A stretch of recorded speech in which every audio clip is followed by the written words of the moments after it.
The 1984 Me Too movement bans all romance novels by Cupideros.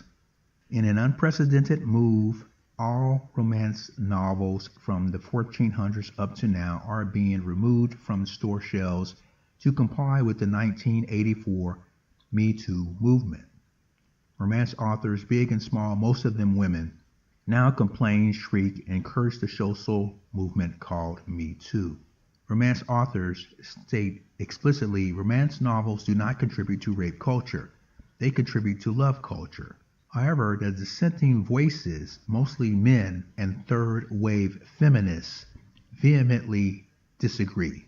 Romance authors need to disavow their support of rape culture, men and third-wave feminists said. One man in a red hat said, "This is what Joseph McCarthy wanted, thought police on testosterone." But in the Me Too movement, which means verbally, pound me too, by the way, McCarthy got the thought police on estrogen. Who would have guessed the social conforming group that women always act like would turn to social Marxism as a sneaky way to take all power away from men? And from what I understand, the man continued, several companies docked 50% of women who bought 50 Shades of Grey and the moviegoers of 50 Shades of Grey. It is not hard to get such data with the sharing of everyone's internet data, purchased online receipts, and credit card metadata. McCarthy would be proud. Yep.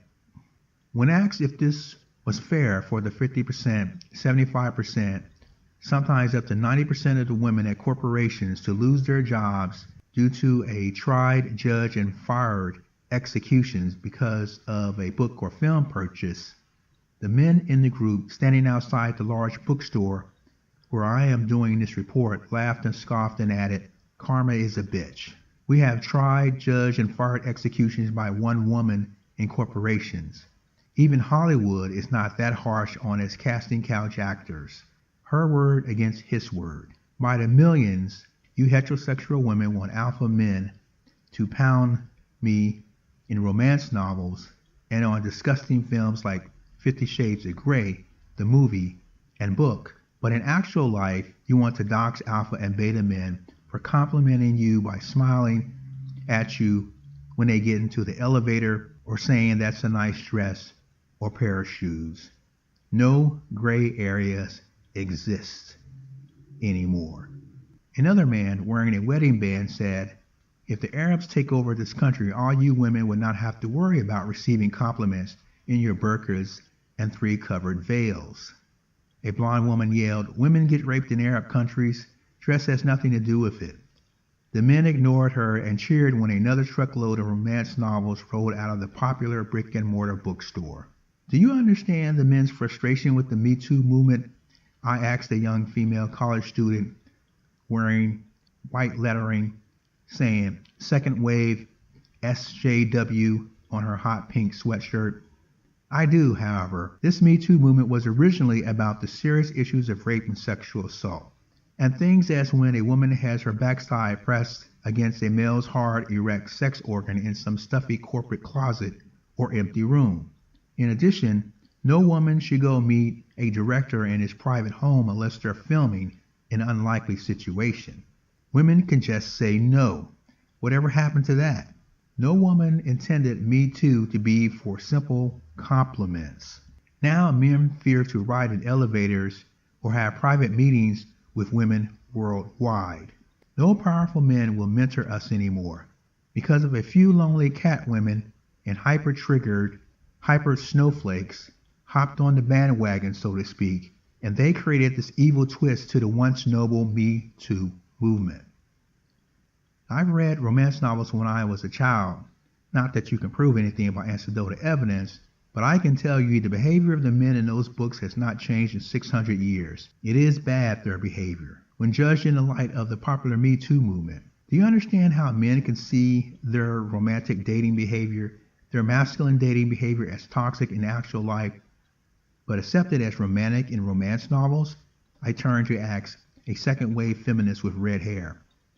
"I do not read romance novels," she replied emphatically. "Closet reader she is," argued one male. with a neat beard. Another man with blonde hair yelled, "Hypocrites and passive-aggressive women. They always say one thing in public and another 10,000 things in private." "They like rape culture," chimed in another man. "We do not write rape culture romance novels," said a famous romance novelist of the Regency era who shall go unnamed. George Orwell warned us of the sex police shutting down all heterosexual interactions, the Illuminati's plan in action, said a small man wearing an orange t-shirt that read paradoxically, "Freedom," in red, white, and blue bold lettering. Men are losing their jobs over nothing but simple compliments and looks. How am I to know whether I look at you as an attractive woman? "That's inappropriate," shouted another man wearing jeans and Nike gym shoes and a black t-shirt with the letters "inappropriate" in bold white Arial print lettering. "I'm talking," the man interrupted the man. "How am I to know whether if I look at you as an attractive woman, you find me beneath your class, wealth, and station in life? Therefore, you find my overtures of dating romance as an affront to your personal safety." I nodded. Women do act dodgy in their actions and statements, even with other women. Women cannot read a man's mind. Passive-aggressive. If they do not find a man attractive, women can just say, "I'm not interested," said a handsome black man. Passive-aggressive, said a young male college student. Women are too afraid to say what they mean outright, so they tell you something that means 1,000 different things. They simply want to manipulate us, to give over our financial resources in exchange for female sex. Women are too afraid to say what they mean outright, so they tell you something that means 1,000 different things. They simply want to manipulate us men to give over our financial resources in exchange for female sex. "MGTOW, MGTOW, men going their own way," a small group of men yelled. The man who yelled "inappropriate" started talking. "We just want to know what the new dating rules are. Okay, all flirting at the corporate jobs, any part of the corporate job, at lunch, on picnics, on social outings, is all out. Do you know that most people spend the majority of their lives on their jobs? Many people find their spouses at work. We know this. 2 police cars came screeching by and speeding down the street. We paused talking. "Tinder and Match.com," I replied after the police cars passed. One male yelled, "Those are 2D women, not 3D women. And the women who go to bars are sluts riding the carousel." "Shit talk," yelled the women. "Inappropriate," the women yelled. "Women just want to go to work and go home," yelled a fat woman in a long red skirt and a blue top with sunflowers on it. "So women do not find any man attractive at work, ever," yelled the bearded man again. "Is the Me Too movement 1984ish in your opinion?" I asked the woman in the long red skirt and blue top with sunflowers. "I do not think so. This is a response to the rampant abuse on Hollywood casting couches. They are abusing women and children." A clean-cut man with a pencil mustache said, "MKUltra. You heard of that? People in highest office of government continue to abuse children as some excuse they are making super agents. How many documentary reports and exposés do we have to hear? Give a person an excuse to do his wickedest fantasies and he will do them. We gave a bit of power to the lesbian and gays, and they now want to rape our children and now refuse to let us call our children boys or girls. Third wave feminism is the death of the human race as we know it. Give women or a woman an excuse to exercise her wickedest fantasies and she will do them," retorted the married man wearing the wedding band. "We gave a bit of power to women, and now they want us to give up all power in society, our masculinity and willingness to date females." "You must be feeling safe being married and all," I said, smiling at the married man. "Not really. I am waiting. I am on eggshells, walking, waiting for the next 1984 Me Too movement to drop. The Men Too movement.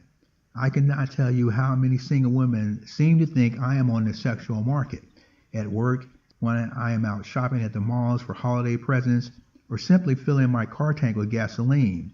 Women will lose their jobs by the millions because men are hip to the nonverbal, passive-aggressive approaches women use to find dates. Pulling their hair, biting their lower lip, looking lonely at a man, the quick glance at him and turning away, being in his social proximity all the time, and others. Some women do not even know they are sending out these flirty signals because of their biological cycles. It is human nature. We are driven by biological forces at some level all the time.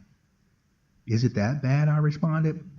Yeah, that bad. The men do not say anything about the women who make overtures. If men are not interested, the men just ignore the women, or tell them outright, I am married, I have a girlfriend, I am a monk, or now the popular, I am MGTOW. MGTOW, MGTOW, men going their own way, the small group of men yelled out again. Can a woman be MGTOW? I asked. WGTOW is feminism. Didn't you know that? Replied the married man. A woman needs a man like a fish needs a motorbike. I laughed. I think it was a bicycle. Motorbike, replied the married man.